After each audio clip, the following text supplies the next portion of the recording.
All right, you go ahead and sign off then. All right, now there at the jail, who are you, sir? I'm sorry? All right, Harold Willis, all right.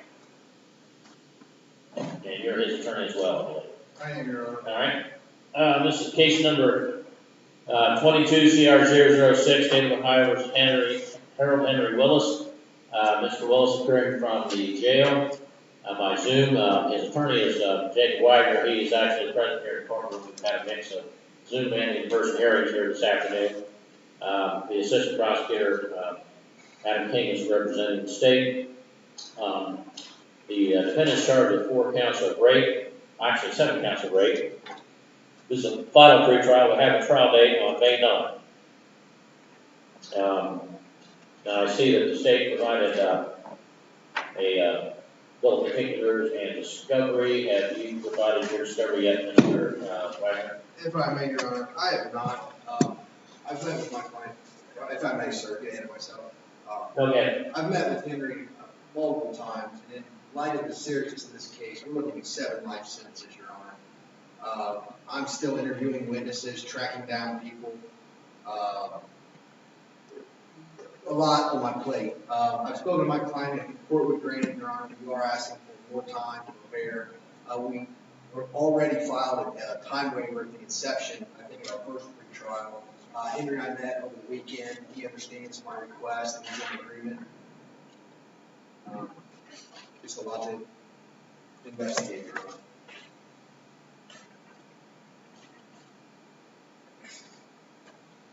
Maybe at the agreement, Your Honor.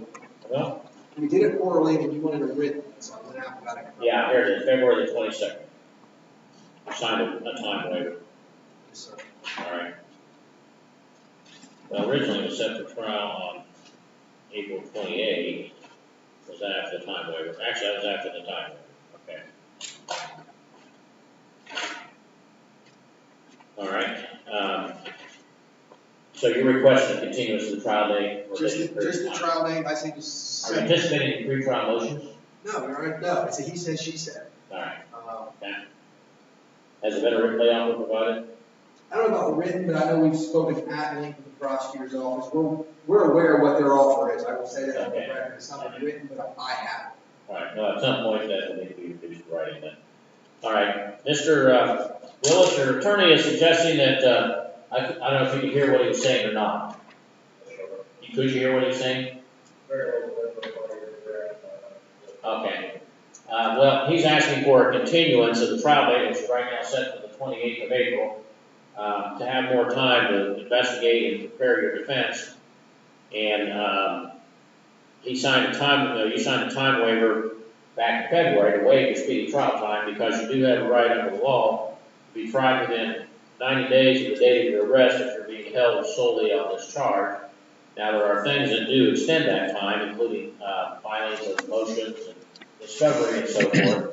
And so actually, he hasn't been able to provide your discovery back to the state yet, so actually time's been told since the discovery request originally was filed. But any time that the case is continued at the request of the defendant, then that has to be charged to the defendant. And so if I continue this, it's probably going to be in June. We have heard this in May. And so are you okay with that? Do you agree to the continuance and the understanding that that's going to waive the speedy trial time to the next trial date? Yes, you are. This is based on okay. All right. All right, well, then the court will find that the defendant has waived his time orally, and I'll grant the continuance. Yes, sir. All right.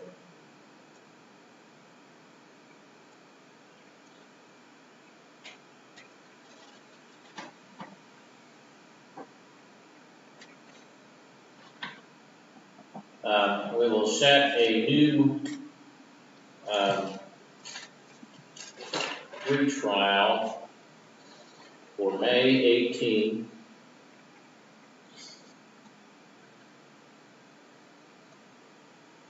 at 2 p.m. Trial date will be set for June 16th at 8 a.m. And the speedy trial time is extended pursuant to Revised Code 2945.72H on the defendant's request, as well as the defendant's oral time waiver paid on the record. All right, anything further from counsel? All right, thank you. All right, now who else do we have in the jail, Ben? Mr. Thank you. Yeah, Mr. Holt, Donnie Holt. Donnie Holt, please.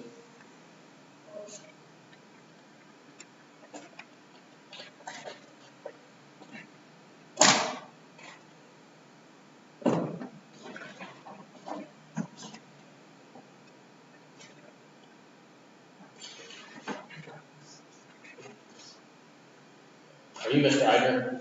Yeah, it's a seven. Okay, we'll begin you in just a moment here. You got it. This is going to be a plea, Your Honor, for Mr. Cole. Oh, okay. What about, yeah, Mr. Eidner's a sentencing. It's just, you got 10 minutes. Yeah. This In about 15 or 20, probably. Be safe. All right, you're Donnie T. Holt.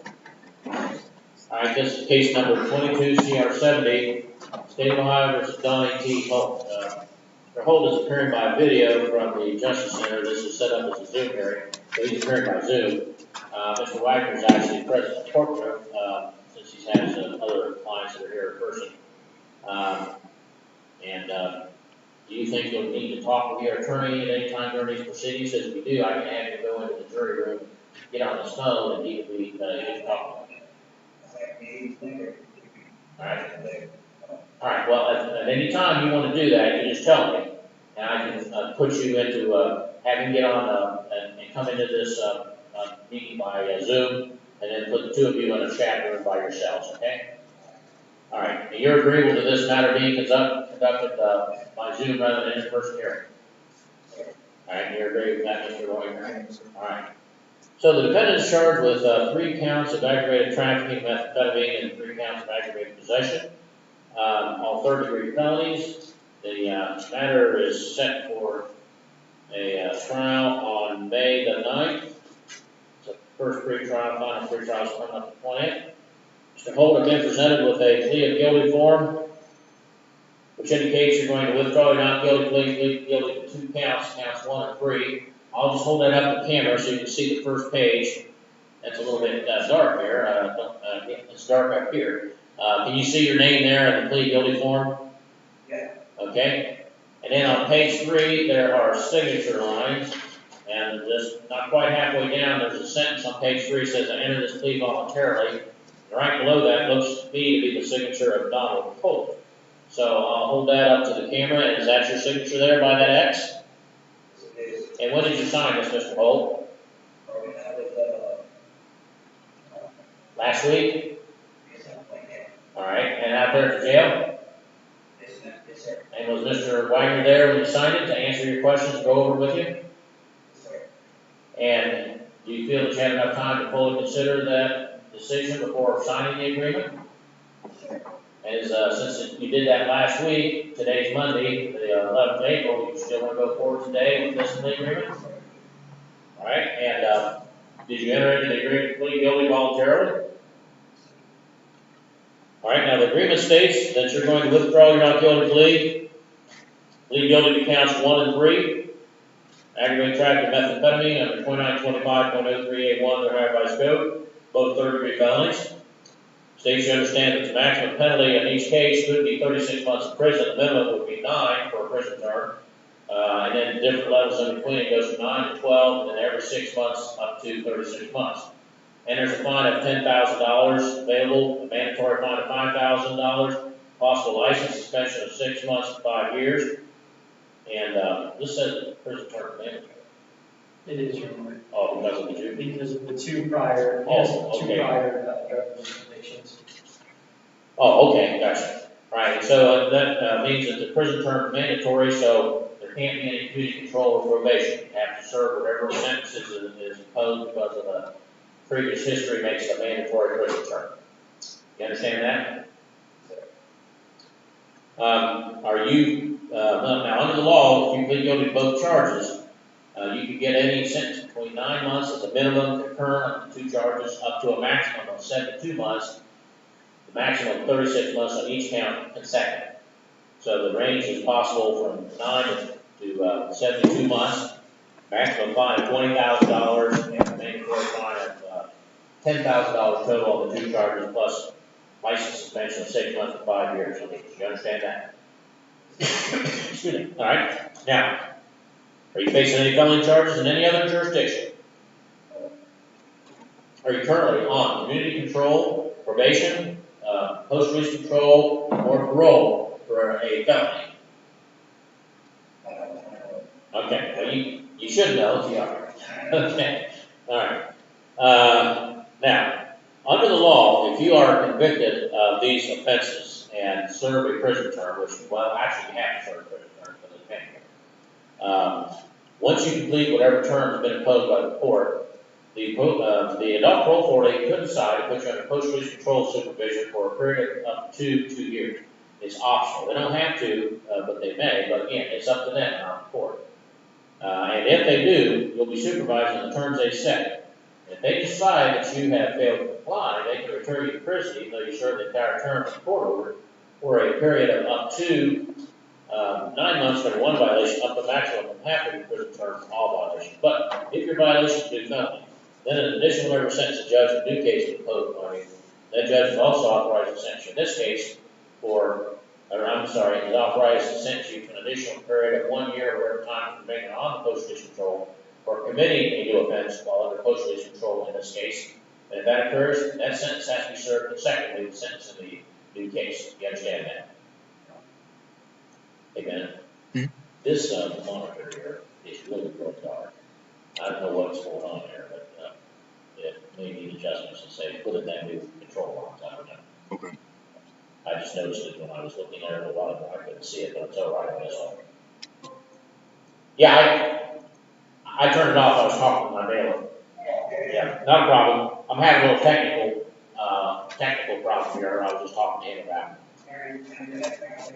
Yeah, no problem. I'm glad you were paying attention. All right. Now, the charge in count 1 alleges that on or about July 23, 2021 in Highland County, Ohio, you did knowingly sell or offer to sell methamphetamine, a Schedule II controlled substance, in amount equal to or exceeding bulk amount less than 5 times bulk amount. That you previously been convicted of 2 felony drug offenses, illegal manufacture of methamphetamine, a second-degree felony in Clinton County Common Police Court, case number CRI 16-500-327 on January 17, 2016, and trafficking of marijuana, fourth-degree felony in Hyden County Common Police Court, case number 85 CR 75 on February 27, 1986. The violation section 2925.03A1. And count 3 alleges the same language except it occurred on July 28, 2021. Now, Mr. Holt, you understand what it is you've been accused of doing in those 2 counts? What the state says you did, when or how they alleged you did it? I'm sorry, you do? Okay. Now, have you discussed the nature of those charges, the evidence of the case, the possible legal issues of the case, the possible offenses you might try to raise in trial, possible outcomes of the trial with your attorney? Are you satisfied with his advice and confidence in this matter? Have any threats been made against you to plead guilty here today? Are you under the influence of any types of drugs or alcohol at this time? Now, on page 2, there's several lines printed in bold and underlined. I'll read those as follows. Defendant shall enter plea guilty to count 1 and count 3. State will dismiss remaining counts. State defense joint recommend 18 months mandatory incarceration for count 1, consecutive to 12 months mandatory incarceration for count 3. Defendant agrees to repay my money to Hyden County Task Force in the amount of $660. Is that your understanding of the agreement? Yes, sir. Has anyone promised you anything other than that to get you to plead guilty here today? Now, under the law, the matter of sentence is up to the judge, not the parties. So even though there is a recommendation from both parties as to what the sentence should be, I'm not bound by that agreement. So once you plead guilty, if I decide, after I heard all the evidence and information presented, that's not an appropriate sentence, I could sentence you to as much as 72 months total, fine you $20,000, $10,000 mandatory, suspend your license for 6 months, 5 years in each count. You understand that? All right, now, do you hold any license or certificate from any state agency that regulates any profession or occupation? You have certain constitutional rights, which understand, Mr. Holt, before I can accept your plea. First, you have a right to have counsel, Mr. White, who's appointed to represent you, not simply work this case out, but to provide any defense that might be available to you under the law that you're likely to provide. So if you decide that you do not want to plead guilty, but you want to defend against these charges, he'll still represent you, including trying the case, if that's what you want. You understand that? Now, under the Constitution, you have a right to have a jury trial in this matter, in which a jury of 12 people will be selected from a group of citizens that live in this county, who are summons for a jury duty on your trial day. After they are selected, the evidence will be presented, they will be instructed on the law, and then that jury will decide by unanimous verdict, meaning all 12 have to agree on whether the state proves your guilt on either or both of these charges. Now, if you didn't want to have a jury trial, but you didn't want to plead guilty, you could waive, which means give up the right to have a jury trial. In that case, you have what's called a court bench trial, which means that instead of a jury hearing the evidence, it would be the judge who would hear the evidence. The judge would apply the law, the judge would decide whether or not the state proved your guilt by proof beyond a reasonable doubt. You understand that? Right now, under the Constitution, you have the right to use the power of this court to compel or force witnesses to come into court to testify for you, just like the state. So if you have witnesses you're uncertain are going to come in voluntarily, your request for it is a court order, it's called a summons or subpoena, and that forces those witnesses to come to court to be able to testify if you want them to, even though they don't want to be here, which is the same way the state's witnesses are required to come to court. You understand that? Now, under the Constitution, you have a privilege against self-incrimination, which means you cannot be forced to give evidence in this matter at any time, including the trial. No one can ever make you testify. The prosecutor can't, the judge can't, you make that decision, and if you decide not to testify, the fact that you did not testify cannot be used against you in any way, by anyone, at any time in the proceedings, and in fact, no one's even allowed to talk about it, except in one situation, and that is if there's a jury trial and you do not testify. The judge instructs the jury that because that is your right, they cannot consider it for any purpose. You understand that? Now, under the Constitution, you are presumed innocent of these two charges until proven guilty by the state of Ohio on every essential element of the defense charge. So what that means is that the burden of proof isn't on you to try to show you're not guilty simply because you've been accused. In fact, under the law, you're not required to present any defense in your, any evidence in your own defense at all at trial. You may, but you're not required to. But whether you do or not, the state is required to present evidence proves to the jury or the judge, depending upon which type of trial you like to have, of your guilt by proof beyond reasonable doubt on every essential element of the offense charge in each count, which is the highest burden of proof that's known under the law. You understand that? Now, originally you entered a plea not guilty, which denied the allegations in the indictment, denied you committed any crime, and exercised or invoked all the rights that I just described. If you change your plea, not guilty to guilty, that's the opposite of not guilty plea. Guilty plea admits the allegations, and the indictment admits that they're a crime, so you committed that crime.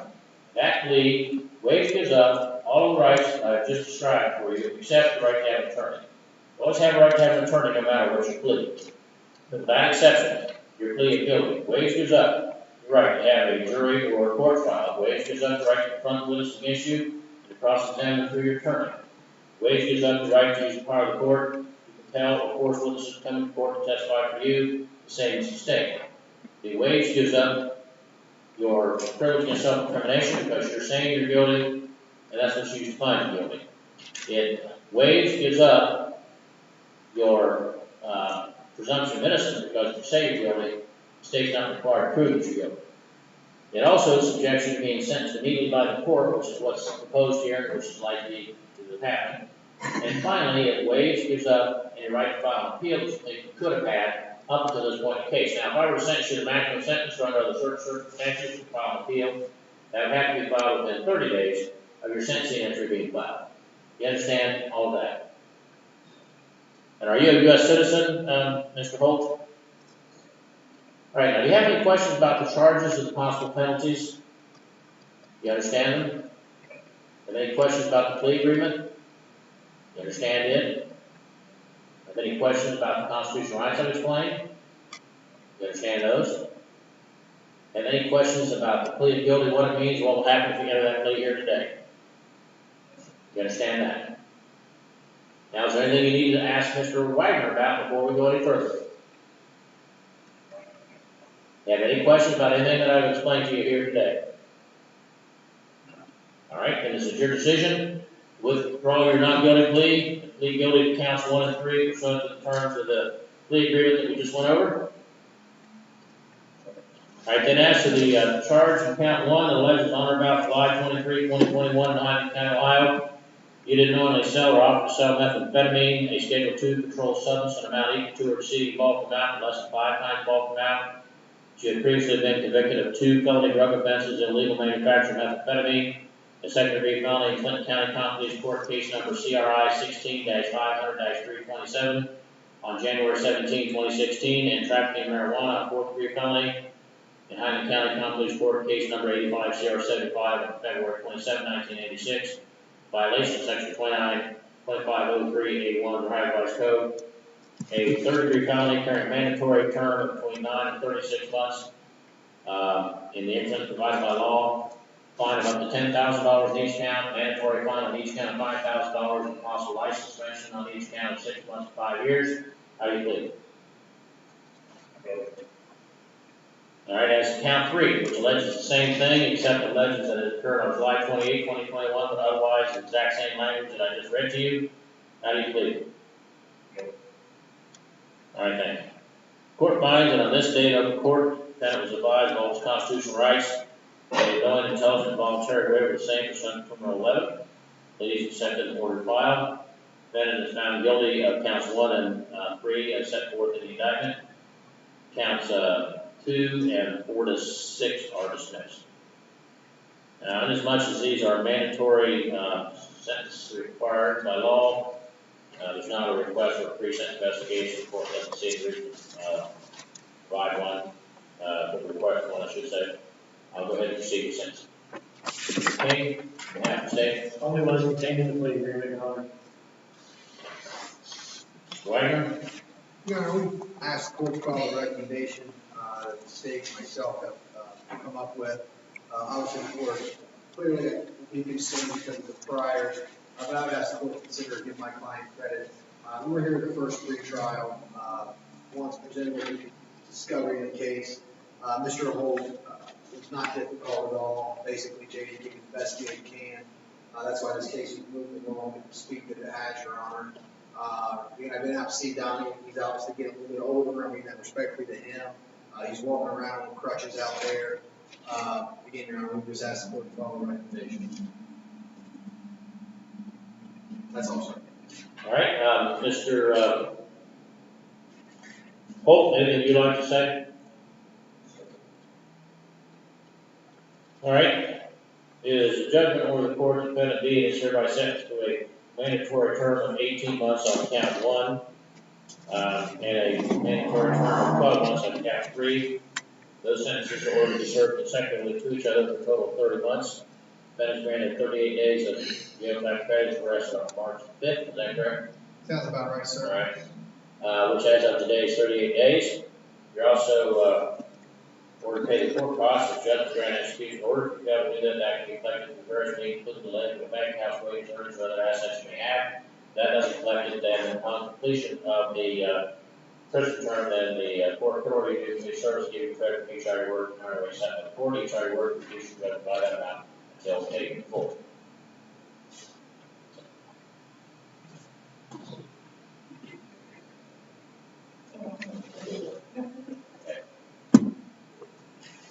All right, now, upon completion, and the court orders the sentence to be served consecutively because the sentences were conducted or committed as part of one or more courses of conduct, and that the seriousness of the harm of the 2 offenses would automatically be reflected in a single sentence, and the sentences that are imposed are not disproportionate to the nature of the offense and the harm caused. And the defendant's criminal history indicates that the sentence is necessary for protection of the public, and the parties have recommended that. Now, upon completion of these prison terms, Mr.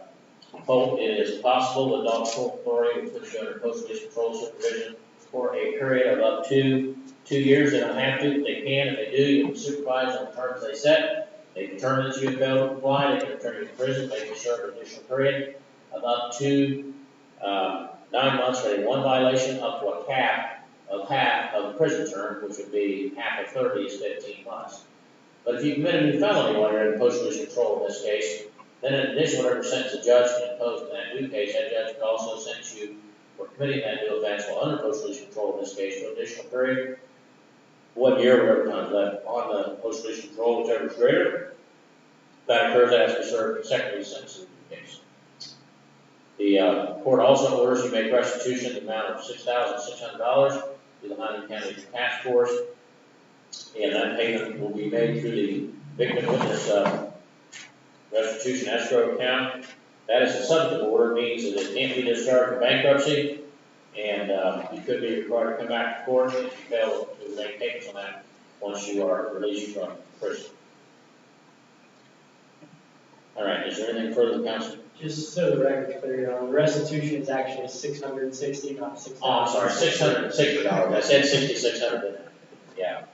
$6,660, not $6,000. Yeah, okay. All right. Anything further? All right, thank you. All right. Did you want to do Mr. Winters, Judge? Yeah, what about Hatfield? Is he in custody? That's okay. First of all, My other one for Wednesday, he's that guy who's supposed to have get a letter from mom and he can come to the house. Yeah. He wanted to post a monetary $500. Oh, this was just a bail review, that wasn't. And I'm not sure. we had the bail review on either Thursday or Friday, Thursday of last week. Oh, okay. And he wound up posting as opposed to me getting a modification with mom's permission. So he posted. Oh, yeah, I don't know what happened, it's not set till April 13th. I must have backed it up wrong. All right. I'm in. Approach your honor. Yeah. All right, Mr. Winters? All right, this case number 19 CR 210, State of Ohio versus Dennis Winters. Mr. Winters is appearing by Zoom from the jail. Record reflects that he was placed on community control for aggravated possession of methamphetamine on September the 1st of 2020. Then there was an additional entry filed on January the 4th of this year.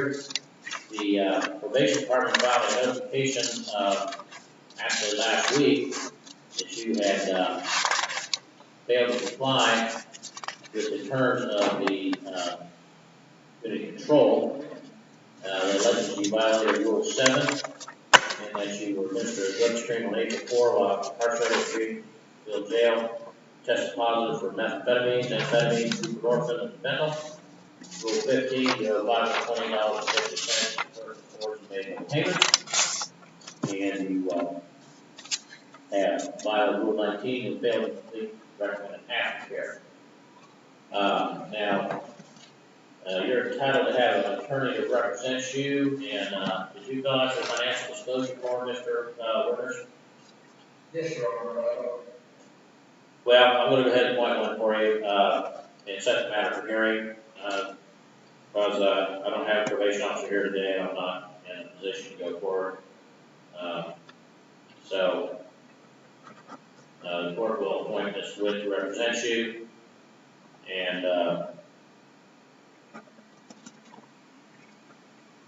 set this for hearing. Let's see here. There it is.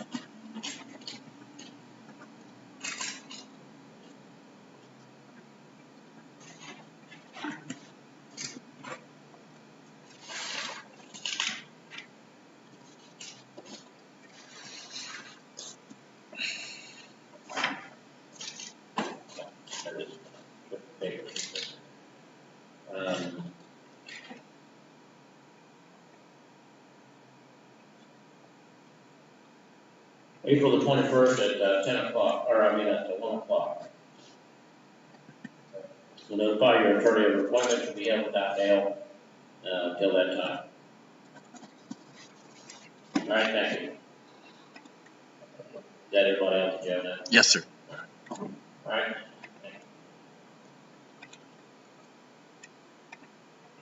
All right, Seth Heidner.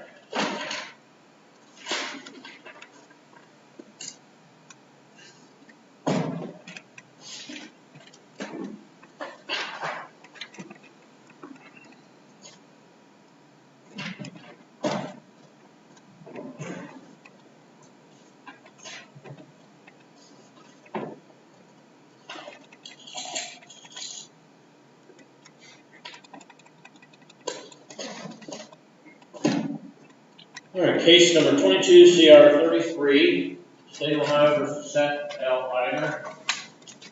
Attorney on behalf of the state is Mr. Prosecutor King. Attorney on behalf of the defendant is Attorney Jacob Widener. And are you Seth L. Eidner? Yes, Your Honor.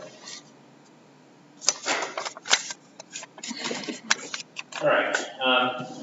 Mr. Eidner entered pleas of guilty. Count 1 and 2. Count 1, be trafficking marijuana under 2925.03A1, they could be felony. And count 2, be in any way trafficking methamphetamine in the vicinity of juvenile under 2925.03A1 as well, a third degree felony. The court referred the matter to the probation department for a pre-sentence investigation. I have received that report, reviewed it, and each of the attorneys had an opportunity to review a summary. State has your honor. Yes, Your Honor.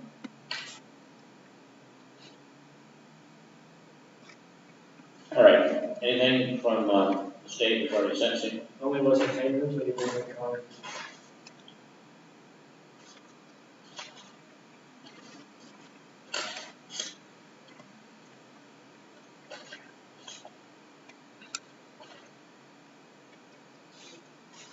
$320 restitution is to County task force.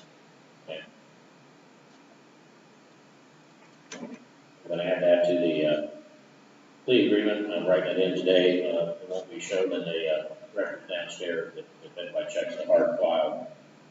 And I'll put today's initials, or date, my initials to show that I'm the one that wrote that in there. All right. Mr. Wagner? Thank you, Your Honor. Go ahead, stand up, sir. Your Honor, we asked the court to file a recommendation of state. When this case began, Your Honor, Seth was in my office fairly quickly after he'd been indicted. At that time, he was already through his own accord at FRS doing counseling. Actually, he and his wife came down and met with them. And again, I've been in constant contact, if not weekly, at least every other week with him or his wife checking up on him. He was going to FRS. Something happened there, either through illnesses or unexcused absences. He on his own accord before I even got on him. He got enrolled in Soda Pink Valley. So he's doing the FRS counseling, or already counseling in Soda Pink Valley right now. He's working in Goshen. So he's got a lot on his plate. But again, Your Honor, I can only say it's an indicator as how his probation will go. He's Johnny on the spot at my office whenever I call him. He's there within minutes. He's able, very accessible to his wife or himself. Looks like he's here with family. Your Honor, we're asking the court to take, I'll say, not necessarily a leap of faith, but to give him the opportunity to continue what he's doing, continue working, continue treatment, being with his family, and continue to control the family.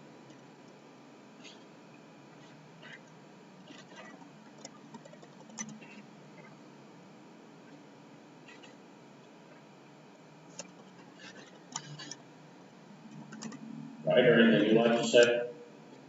Just that I'm sorry and I'm trying to make a better life for me and my family.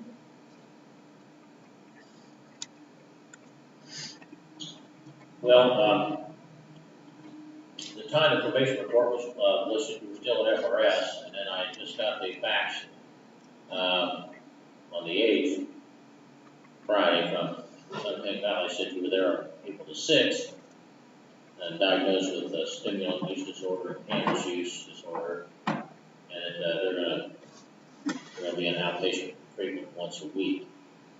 What was the reason you left FRS? I was sick and I missed a couple of days.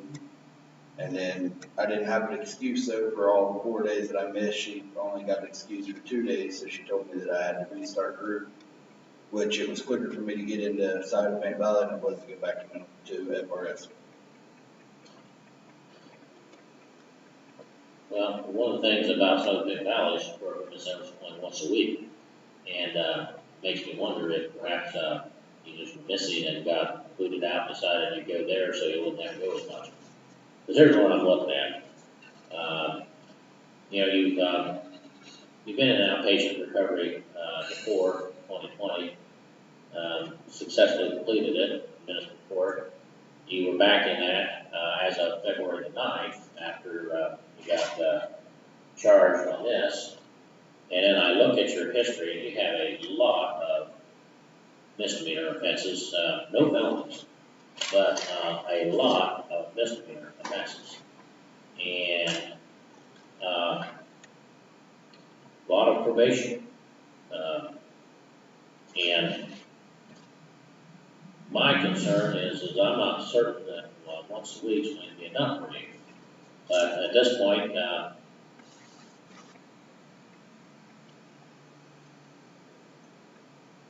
well, actually, here I'm looking at, you know, I thought I read this and I just found it, that you had cases in municipal court in 2018 on line 518, and then 2 more on 10/2/18, in which you were put on 2 years of probation and were unsuccessfully terminated on December 23rd, 2020, which means I guess I just gave up.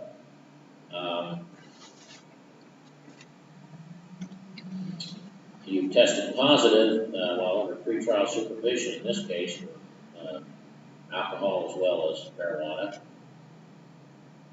You're still on supervision in another case from April the 6th of 21, and this would be a violation of that, so I don't know what might happen in that case.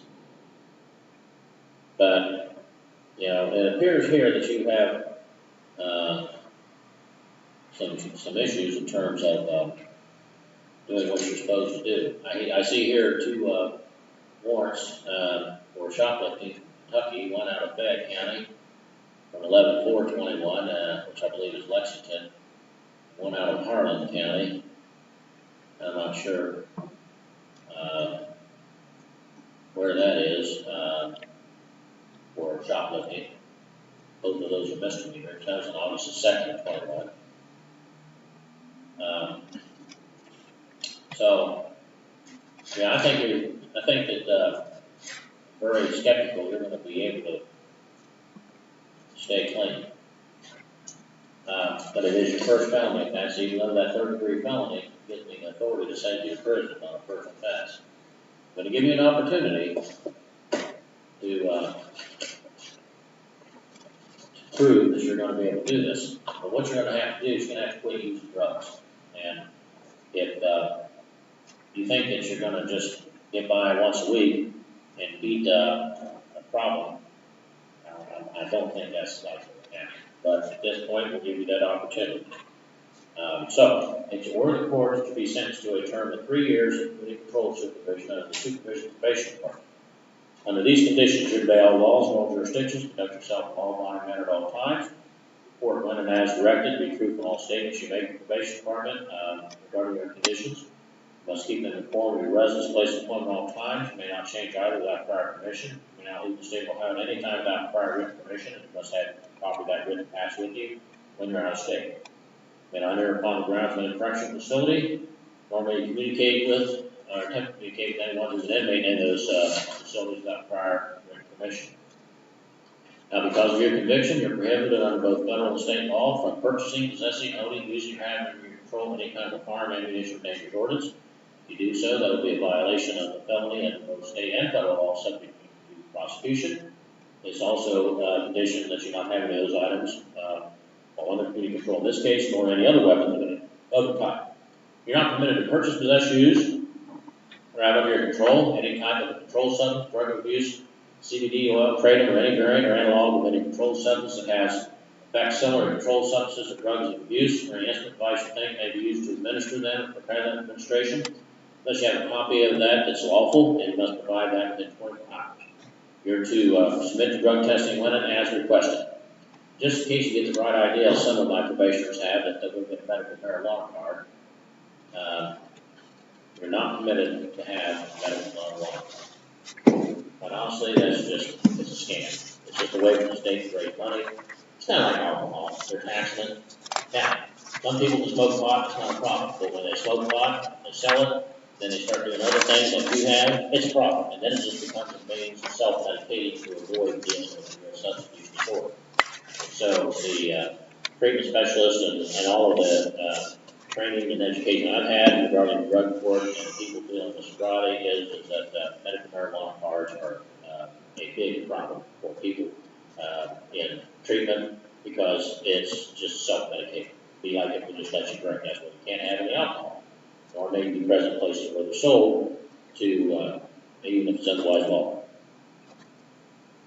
You are not to associate with anyone who is a co-defendant in this case, if there was anyone, or any other person has a criminal record, a member of a gang, or any other criminal group that could or has influenced you to commit a criminal offense or to violate these conditions. And that applies to any family members involved within that definition, unless you're living with them immediately before this offense.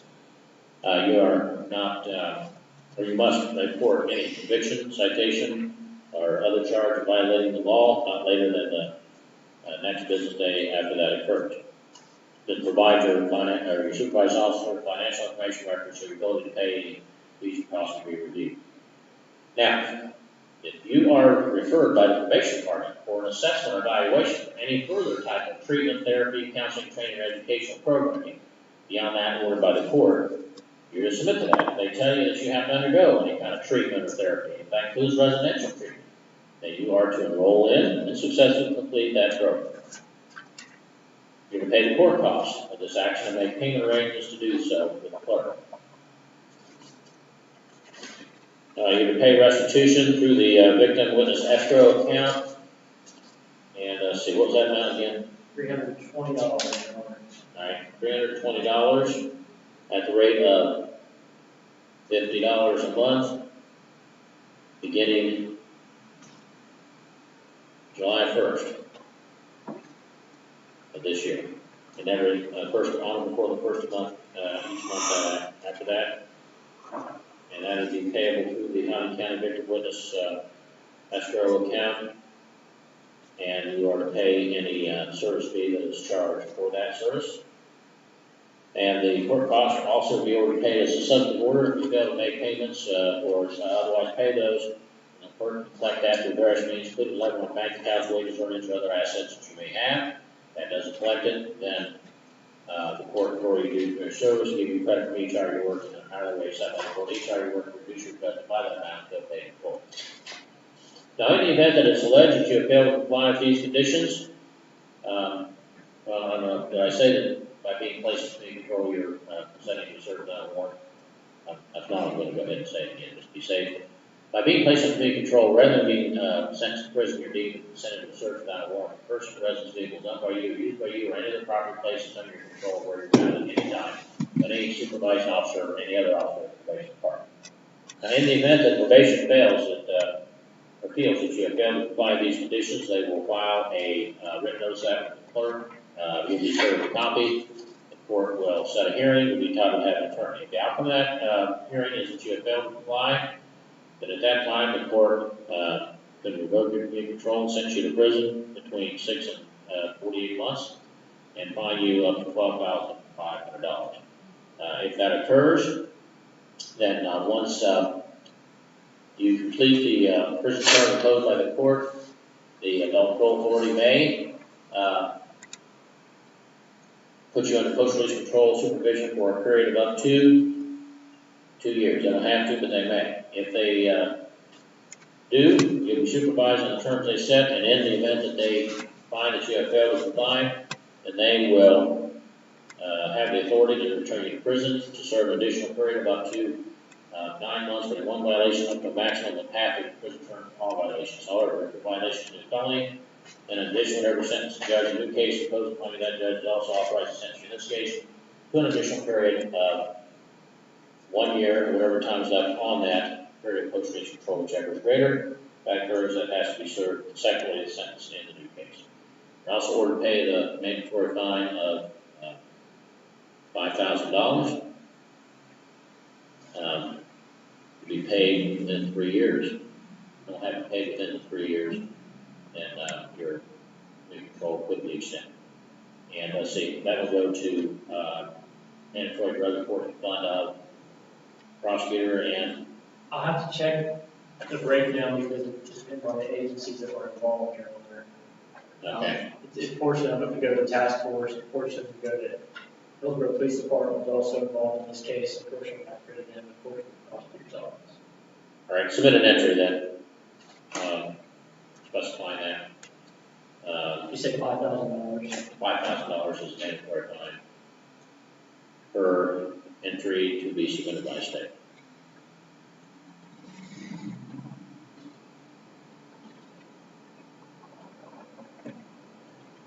All right,